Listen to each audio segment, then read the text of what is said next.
La guerre dans la bande de Gaza ne connaît pas de répit. Israël a intensifié ses frappes meurtrières ce mercredi sur l'enclave palestinienne. Tel Aviv a affirmé avoir mené 25 frappes ces dernières 24 heures et dit avoir ciblé des structures militaires dans le territoire palestinien. Sur le terrain devant l'hôpital des martyrs d'Al-Aqsa de Dir el-Balah, les déplacés constatent les dégâts et pleurent la mort de leurs proches.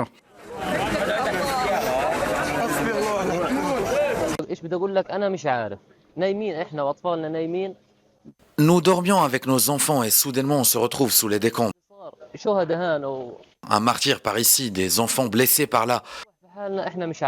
Où devons-nous aller? Y a-t-il une solution? Je ne trouve pas les mots pour décrire notre situation. Combien de familles vont encore se retrouver dans la rue? Il y a plus d'une cinquantaine de maisons endommagées. C'est une guerre d'extermination. Ils ne laissent ni les jeunes ni les vieux en paix. Quel est le tort de cet enfant s'il meurt? Ils ne font que semer la haine en lui. Ils sèment la haine dans cette génération et ils doivent en assumer les conséquences.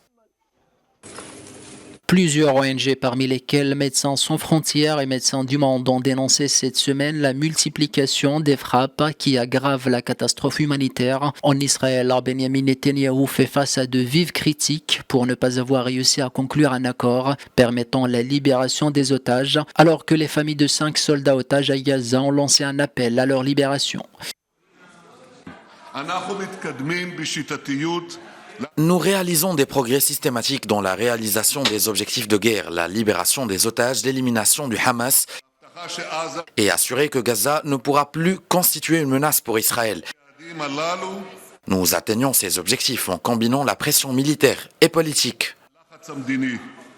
Selon le représentant de l'Organisation mondiale de la santé, sur les 36 hôpitaux du territoire, 15 seulement fonctionnaient partiellement et plus d'1 millier d'attaques avaient visé des installations médicales dans la bande de Gaza depuis le début de la guerre.